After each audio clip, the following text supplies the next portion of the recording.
बेकसूरों को जेल में डाला जाएगा और दंगाई प्रवचन देंगे, जवाब तो मांगा जाएगा। जब इकोनॉमी धराशायी हो, कूटनीति में भारत पूरी तरह से घिर गया हो, मगर मुख्य धारा की मीडिया में पूरी तरह से सन्नाटा हो, तो जवाब तो मांगा जाएगा ना। नमस्कार, आप देख रहे हैं जवाब मांगा जाएगा। मैं अभिसार शर्मा। कार्यक्रम शुरू करने से पहले एक बार फिर मेरी आप सबसे अपील कि वो जो बेल आइकन देख रहे हैं आप, तुरंत उसे दबा दीजिए और टैलेंटेड इंडिया को सब्सक्राइब कर लीजिए, ताकि जैसे ही मैं कोई शो करूं सीधे आपके मोबाइल फोन्स तक पहुंच जाए। और आज जो मुद्दे हम आपके सामने लेकर आए हैं वो कुछ इस तरह से हैं। उमा भारती का करारा हमला भारतीय जनता पार्टी पर, कहा कि भगवान राम किसी की बबौती नहीं। जी हां, राम मंदिर आंदोलन की प्रमुख चेहरा रही हैं उमा भारती। आखिर वो भारतीय जनता पार्टी से क्यों नाराज हैं, मैं आपको बताने जा रहा हूं। और साथ ही वो करें तो रासलीला, हम करें तो कैरेक्टर ढीला। जी हां, भारतीय जनता पार्टी के सुपुत्रों यानी कि भारतीय जनता पार्टी नेताओं के सुपुत्रों को सब मान्य हैं। वो चाहें तो अपने समारोह में पाकिस्तानियों को बुला सकते हैं, उनके साथ बिजनेस डील्स कर सकते हैं। यही नहीं, वो चाहें तो उनकी खेल प्रतियोगिताओं में चीन मेन स्पॉन्सर भी हो सकता है। उनकी देशभक्ति पर कोई सवाल नहीं उठाएगा। यह मैं आपके सामने उठाने वाला हूं, मगर आगाज में करना चाहूंगा उमा भारती की नाराजगी से। मैं चाहूंगा कि आप उमा भारती का यह बयान सुने। बहुत बड़ी बात कही है यहां पर उमा भारती ने कि भगवान राम किसी की बपौती नहीं है, और अहंकार को लेकर भारतीय जनता पार्टी को चुनौती दे रहे हैं। क्या कह रही है उमा भारती, सुनिए। राम का नाम अयोध्या भाजपा की बपौतियां नहीं है, ये सबकी है। जो भाजपा में है और जो भाजपा में नहीं है, जो भी राम को मानते हो, चाहे वो किसी भी धर्म के हों, किसी भी पार्टी के हों, किसी भी समुदाय के हों, और भारत में नहीं बल्कि विश्व के कहीं के भी निवासी हैं, जो राम के नाम में आस्था रखते हैं, राम को मानते हैं, वो सब अधिकार रखते हैं कि वो इस बारे में अपनी राय दें। उस अधिकार को रोकने का अगर हम अहंकार पाल लेंगे कि राम पे हमारा पेटेंट है, तो हम भूल रहे हैं कि हमारा अंत होना है। राम जो अनादि और अनंत है, हमारा ही अंत। उमा भारती से बेहतर कोई नहीं जान सकता कि भगवान राम किसी की बपौती नहीं हैं, क्योंकि हमें ये नहीं भूलना चाहिए कि 1990 में आखिर राम मंदिर आंदोलन क्यों शुरू हुआ था, या राम रथ यात्रा क्यों शुरू हुई थी। क्योंकि 1990 में जब राम मंदिर रथ यात्रा शुरू हुई थी, वो खत्म हुई थी 6 दिसंबर 1992 को बाबरी के गिराए जाने के साथ। और ऐसा नहीं है कि भारतीय जनता पार्टी ने राम रथ यात्रा इसलिए शुरू की थी क्योंकि उसके दिल में भगवान राम के लिए कोई बहुत ज्यादा प्रेम है। नहीं, ऐसा बिल्कुल नहीं है। आपकी स्क्रीन पर यह हैं स्वर्गीय पूर्व प्रधानमंत्री वीपी सिंह। वीपी सिंह मंडल कमीशन लाते हैं और उसके जवाब में लाल कृष्ण आडवाणी राम रथ यात्रा शुरू कर देते हैं। और ये मेरे शब्द नहीं हैं। अटल बिहारी वाजपेयी की सरकार में जहां डेप्यूटी पीएम थे लाल कृष्ण आडवाणी, उनके डिफेंस मिनिस्टर जॉर्ज फर्नांडिस ने बयान दिया था। वो खुद गए थे लाल कृष्ण आडवाणी के पास और कहा, लाल भाई आप क्यों वीपी सिंह की सरकार को अस्थिर कर रहे हैं। इसके जवाब में लाल कृष्ण आडवाणी कहते हैं कि वीपी सिंह ने मेरे पास कोई विकल्प नहीं छोड़ा राम रथ यात्रा शुरू करने के लिए, क्योंकि वीपी सिंह जो है मंडल कमीशन ले आए हैं। सुनिए क्या कहा था। और यह बयान 1990 का बयान है जॉर्ज फर्नांडिस का। सुनिए। And this point goes back to 7th of August 1990, when the Mandal Commission recommendations were implemented. There was noise from the BJP. There were noises that the support of the government would be withdrawn. I went and met Lal Krishna Advani, and I told Advani ji that the direction that he was taking in terms of withdrawing support to the VP Singh government was not right. And you know Lal ji's reply? Lal ji said, George, you have left us with no alternative but take to Hindutva. In other words, if 7th of August 1990 had not taken place, no, but what's wrong with Hindutva? So what you're saying is it was politics. It was politics. जी हां, इस बयान का प्रसारण हुआ था जाने माने और चर्चित कार्यक्रम आई विटनेस में। तो उमा भारती इस बात को बखूबी जानती हैं कि राम को जो है वो किसी की बपौती नहीं है, और कम से कम बीजेपी की नहीं है। यकीनन भारतीय जनता पार्टी ने जो आंदोलन शुरू हुआ था, वही आंदोलन जो है वो चरम पर पहुंचा जब 1992 को बाबरी गिराया गया। और यह ना भूलें, जब राम रथ यात्रा शुरू हुई थी जो कहने को एक शांतिपूर्ण रथ यात्रा होनी चाहिए थी, मगर 1990 से लेकर 93 तक करीब 3000 लोग दंगों में मारे गए, जिसमें 1993 का मुंबई बम धमाका भी है, क्योंकि उस वक्त दाऊद इब्राहिम और उसके गुर्गे जो हैं, उन्होंने इस बॉम्ब ब्लास्ट को अंजाम दिया था बाबरी के प्रतिशोध में। तो 1990 को जो सिलसिला शुरू हुआ वो 1993 तक चलता रहा, और यही वजह है कि उमा भारती कहीं ना कहीं कह रही कि राम किसी की बपौती नहीं है, क्योंकि भारतीय जनता पार्टी ने भी इसका इस्तेमाल किया। अब उनके बयान का ये दूसरा हिस्सा सुनिए। इसमें उमा भारती कह रही है कि अहंकार नहीं होना चाहिए। अगर हम अहंकार पाल लेंगे कि राम पे हमारा पेटेंट है, तो हम भूल रहे हैं कि हमारा अंत होना है। राम जो अनादि और अनंत है। आपने एक बात पे गौर किया, मंच पे ना लाल कृष्ण आडवाणी होंगे, ना मुरली मनोहर जोशी होंगे, उमा भारती पहुंचेंगी मगर वो सरयू तट पर होंगी, और वो क्या बयान दे रही हैं उस पर भी आपको गौर करना पड़ेगा। वो ये कह रही हैं कि मुझे पता चला है इन ट्वीट्स के जरिए कि अमित शाह कोरोना वायरस से संक्रमित हैं, और मुझे ऐसे में प्रधानमंत्री नरेंद्र मोदी की सेहत की चिंता है, इसलिए मैं सरयू तट पर रहूंगी और बाद में जाके रामलला के दर्शन करूंगी। मगर अगर वाकई उमा भारती के अंदर कोई नाराजगी नहीं होती, तो आप मुझे खुद बताइए वो ऐसा क्यों कहती कि भगवान राम बीजेपी की बपौती नहीं है। तो जैसे मैंने कहा, ये तमाम चेहरे जो राम रथ यात्रा या राम मंदिर आंदोलन से जुड़े हुए थे, उनमें से कोई भी मंच पर नहीं होने वाला है। यही नहीं, चारों शंकराचार्यों में से कोई भी वहां नहीं पहुंचने वाला है। उल्टा द्वारिका पीठ के शंकराचार्य ने यह तक कह दिया है कि राम मंदिर का शिलान्यास भादों के महीने में हो रहा है, और हम हिंदू जो हैं किसी तरह का भूमि पूजन या निर्माण भादों के महीने पर नहीं करते। और इससे ठीक पहले आप देख रहे हैं भारतीय जनता पार्टी के कई दिग्गज नेता जो हैं वो कोरोना वायरस से संक्रमित हो रहे हैं। अमित शाह को आप जानते ही हैं, कोरोना वायरस से संक्रमित हैं। बीएस येदियुरप्पा कोरोना वायरस से संक्रमित हैं। उत्तर प्रदेश की ये मंत्री जो हैं उनकी तो मृत्यु हो गई है। स्वतंत्र देव सिंह भारतीय जनता पार्टी के अध्यक्ष यूपी में, वो कोरोना वायरस से संक्रमित है। महेंद्र सिंह मंत्री योगी सरकार में, वो कोरोना वायरस से संक्रमित। इन्हीं तमाम मुद्दों को पंडितों का एक वर्ग उठा रहा है कि भादों के महीनों में इस तरह से किसी तरह का कोई शिलान्यास नहीं होना चाहिए। मगर आज जो मुद्दा मैं आपके सामने लेकर आया हूं वो ये कि किस तरह से उमा भारती इस मुद्दे को लेकर नाराज हैं। देखिए, राम मंदिर का शिलान्यास होने जा रहा है, स्वागत योग्य कदम है और हम सबको स्वागत करना चाहिए, क्योंकि एक इतिहास रहा है इस आंदोलन का, जिसका एक हिंसक पहलू भी है, कई लोगों की जानें भी गईं। अब इसका खात्मा हो रहा है। लिहाजा ऐसे मौके पर जब असदुद्दीन ओवैसी जैसे नेता इस तरह के बयान देते हैं कि प्रधानमंत्री नरेंद्र मोदी को वहां नहीं जाना चाहिए क्योंकि वो संवैधानिक पद पर बैठे हैं, तो इस तरह का बयान सिर्फ विवाद पैदा करने के लिए है। अगर न्यूज चैनल्स पर आप 5-5 हजार रुपए पर आने वाले रेंटल मौलानाओं को देखते हैं जो और उग्र बयान दे रहे होते हैं राम मंदिर के शिलान्यास से पहले, तो समझ जाइए कि ये किसी न किसी के इशारे पर काम कर रहे हैं। अगर आप इस मौके पर मुख्य धारा के न्यूज चैनल्स को देख रहे हैं जो सिवाय जहरीले कार्यक्रम करने के अलावा कुछ नहीं कर रहे, वो भी भगवान राम के नाम पर, इससे ज्यादा बेइज्जती क्या हो सकती है मेरे राम की। आप भगवान राम के नाम पर इतने जहरीले कार्यक्रम कर रहे हैं, तो जब इस तरह की तमाम चीजें हो रही हों तो समझ जाइए ये सब कुछ किसी के इशारे पर हो रहा है, ये सब कुछ सियासत के नाम पर हो रहा है।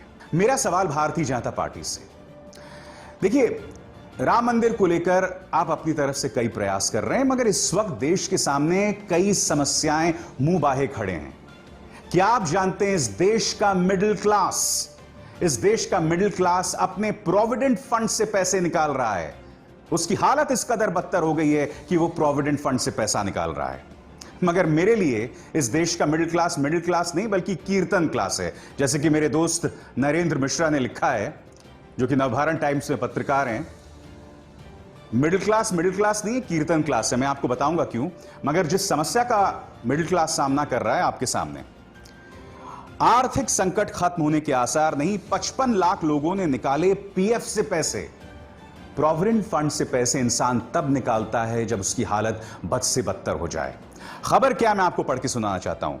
अर्थव्यवस्था की खराब हालत की वजह से बढ़ी बेरोजगारी संगठित क्षेत्र के कर्मचारियों के लिए मुसीबत साबित हो रही है। लॉकडाउन की वजह से वेतन कटौती, छटनी और बिना वेतन के छुट्टी पर भेजे गए कर्मचारी अब प्रोविडेंट फंड से पैसा निकाल रहे हैं। पिछले लगभग 3 सप्ताह से हर रोज 1 लाख लोग अपने पीएफ से पैसा निकाल रहे हैं। नौकरियों में आ रही कमी और रोजगार पैदा होने की धीमी गति की वजह से कर्मचारियों की ओर से पीएफ निकालने की रफ्तार तेज हो गई है। और बात यहां नहीं रुकती, एक एक करके मैं आपके सामने, देश के सामने जो बड़ा आर्थिक संकट मुंह बाहे खड़ा है उसकी बातें रखना चाहूंगा।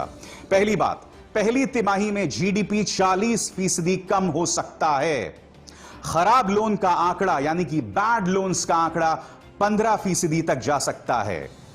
कर राजस्व 32% कम हो सकता है।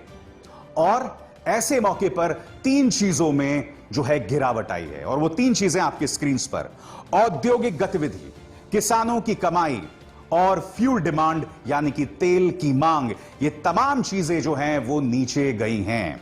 और मैंने आपसे क्यों कहा कि मिडिल क्लास कीर्तन क्लास है, क्योंकि मिडिल क्लास के सामने इतनी समस्याएं पेश आ रही हैं। कोरोना को लेकर केंद्र सरकार का जो प्रदर्शन है वो औसत से भी नीचे रहा है। बावजूद इसके वो खुश इस बात से है कि न्यूज चैनल के प्राइम टाइम में राम मंदिर पर जहरीला डिबेट किया जा रहा है। इसलिए मैं मिडिल क्लास को कीर्तन क्लास कहता हूं। और अब मैं आपको एक और चीज बताने वाला हूं। इस देश में आम और खास के बीच का फर्क, क्योंकि आम इंसान से तो यह उम्मीद की जाती है कि वो देशभक्त होने का परिचय दे, मगर हमारे धन्ना सेठ और रसूख वाले लोग इसका किस तरह से उल्लंघन करते हैं यह अब मैं आपको बतलाने जा रहा हूं। आप जानते हैं कुछ दिनों पहले तक यह खबर थी कि एक चाइनीज कंपनी आईपीएल का स्पॉन्सर होने वाली है। Main sponsor Chinese company Vivo IPL का मुख्य प्रायोजक कर्ता होने वाली है। और आज क्या खबर आती है? आज यह खबर आती है कि वीवो आईपीएल से अपना नाम खींच लेता है। कायदे से क्या होना चाहिए था? कायदे से यह होना चाहिए था कि बीसीसीआई को खुद वीवो को बाहर का रास्ता दिखाना चाहिए था। चाइनीज कंपनी वीवो को बाहर का रास्ता दिखलाना चाहिए था, क्योंकि मैं नहीं भूला हूं कि कुछ दिनों पहले चीनी सैनिकों ने बिहार रेजिमेंट के हमारे 20 जवानों को, 20 बहादुरों को मौत के घाट उतार दिया था। 20 जवानों ने शहादत को गले लगा लिया था। मगर क्या आईपीएल को इस बात की बिल्कुल भी सुध नहीं है? बीसीसीआई को इस बात की बिल्कुल भी सुध नहीं है? क्यों है मैं आपको बतलाता हूं। क्योंकि आईपीएल गवर्निंग काउंसिल में, बीसीसीआई में ये शख्स हैं जिनका नाम है जय शाह। कौन जय शाह? देश के गृह मंत्री अमित शाह के बेटे जय शाह। आप बताइए ना, 59 चाइनीज ऐप्स पर पाबंदी लगाई गई थी। चीन के नाम पर देशभक्ति के हमें बड़े बड़े पाठ पढ़ाए गए थे। यह बात अलग है कि प्रधानमंत्री नरेंद्र मोदी ने आज तक अपने मुंह से चीन का नाम तक नहीं लिया, मगर बीसीसीआई एक चाइनीज कंपनी का इस्तेमाल कर रही थी आईपीएल स्पॉन्सरशिप के लिए। और कायदे से बीसीसीआई को आईपीएल से बाहर का रास्ता दिखलाना चाहिए था वीवो चाइनीज कंपनी को, मगर खुद वीवो ने अपना नाम बाहर खींच लिया। इससे ज्यादा शर्मिंदगी की बात आखिर क्या हो सकती है? मैं इसलिए आपसे बार बार कहता हूं दोस्तों कि यह पॉलिटिकल पार्टी और यह सरकार देशभक्ति के नाम पर, राष्ट्रवाद के नाम पर हम सबका मूर्ख बना रही है। आप सबको मूर्ख बना रही है और आप बन भी रहे हैं, क्योंकि आप सही मायने में कीर्तन क्लास हैं। आपसे बस कीर्तन करा लिया जाए, आप उसमें खुश हैं, मगर देशभक्ति के नाम पर, राष्ट्रवाद के नाम पर किस तरह से हमारे ताकतवर हमें मूर्ख बनाते हैं, इसकी एक मिसाल आईपीएल, बीसीसीआई और वीवो सागा साबित करती है। मगर ये पहली बार नहीं हो रहा है और आखिरी बार भी नहीं हो रहा है। ढेरों मिसालें हमारे सामने हैं जब जो देश के ताकतवर हैं उन्होंने पाकिस्तानियों के साथ, चीनियों के साथ बिजनेस रिलेशंस बनाए रखे और आपसे यह उम्मीद की जा रही थी कि आप देशभक्ति का बोझ अपने कंधे पर लादे चलें। मैं बोझ इसलिए कह रहा हूं दोस्तों क्योंकि आम इंसान से तो उम्मीद की जाती है वो कुर्बानी करे, मगर ये जो राजनेता हैं ये लोग ये कुर्बानी नहीं करते हैं। ये लोग सिर्फ अपना आर्थिक हित देखते हैं, अपना राजनीतिक हित देखते हैं। और इसी सिलसिले में मैं आपको एक और मिसाल बताने वाला हूं। आपकी स्क्रीन पर दोस्तों ये है वायर का ये आर्टिकल, और इसमें 3 चेहरे बताए गए हैं जो कि जेमिनी फाइनेंशियल सर्विसेज की कोर टीम है। इसमें जो चेहरा बीचों बीच में आप देख रहे हैं, इस शख्स का नाम है शौर्य डोभाल। कौन शौर्य डोभाल? देश के राष्ट्रीय सुरक्षा सलाहकार के बेटे, अजीत डोभाल के बेटे शौर्य डोभाल। और इनके आसपास 2 चेहरे हैं, मैं आपको इनके नाम पढ़ के सुनाना चाहता हूं। प्रिंस मिशाल बिन अब्दुल्ला बिन तुर्की बिन अब्दुल अजीज अल सौद, जो बाईं तरफ हैं, और शौर्य डोभाल जो कि बीच में है, और उनके दाईं तरफ हैं सैयद अली अब्बास। अब आप कहेंगे सैयद अली अब्बास कौन है?